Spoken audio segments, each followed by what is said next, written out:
Salut à tous, David de chez CKT by France. Nous allons vous faire une vidéo suite à certaines remarques de nos clients en ce qui concerne les tiges de sel et les stubis sur tous nos modèles. C'est ici que ça se passe.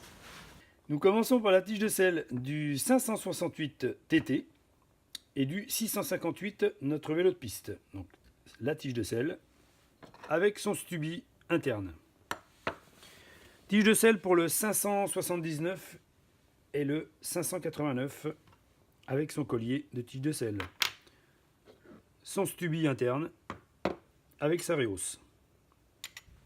Tige de sel pour le 398 ou 688 notre cyclocross avec son collier de sel.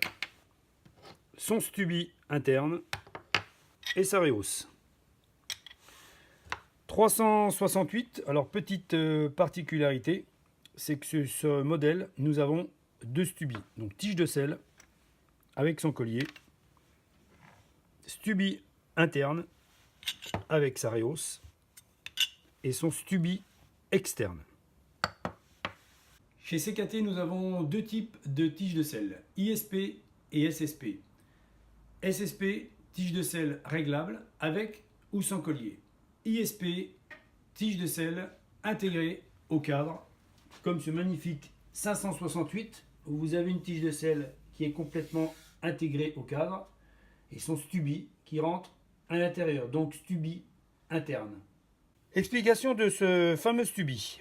Dans ce cas présent, stubis interne avec sa réhausse et stubis externe pour le 368 SLR et pour le 368 RS. Donc pour le stubis externe, comme vous pouvez le voir, vous avez très peu de marge de manœuvre. Donc on va vous conseiller de trouver le bon réglage de votre hauteur de sel pour mettre ce stubis externe en butée. Stubis interne, donc vous allez avoir un petit peu plus de marge de manœuvre grâce à sa hauteur.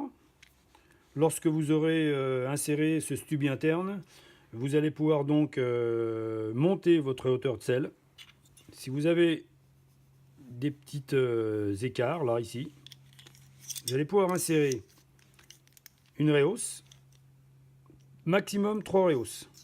Alors il faut savoir que la première réhausse servira à venir en butée sur votre cadre.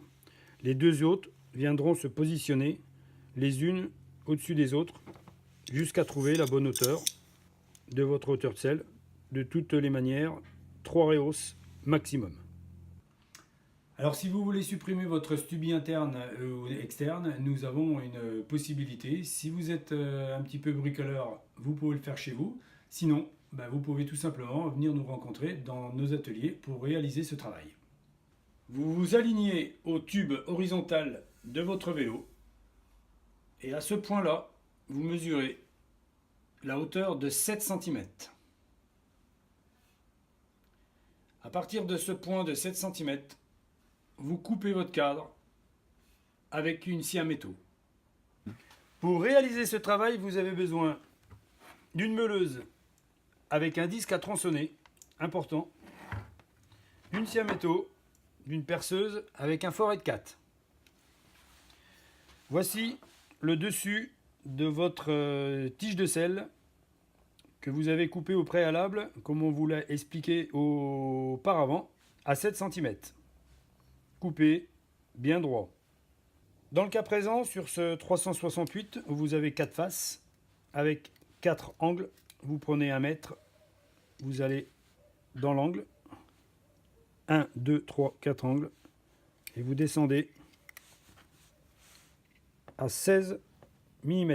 Vous faites un petit trait, donc une fois,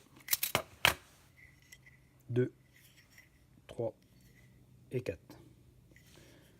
Ensuite, minutieusement, vous prenez votre perceuse avec son foret. Il faudra peut-être plutôt faire un avant-trou à 2. Vous percez un trou. 1, 2, 3 et 4. Ensuite, vous finissez avec un foret de 4 qui va donner ceci. Des trous 1, 2, 3 et 4. Une fois que vous avez percé vos trous, vous prenez une meuleuse avec son disque à tronçonner, j'ai bien dit disque à tronçonner. Et minutieusement, vous allez faire des fentes derrière, devant et sur les deux côtés, ce qui va vous donner ceci. Donc cette pièce que j'ai dans la main, bien sûr, c'est votre cadre, coupé à 7 cm, comme on a vu précédemment. Vous insérez votre collier de tige de sel, votre tige de sel,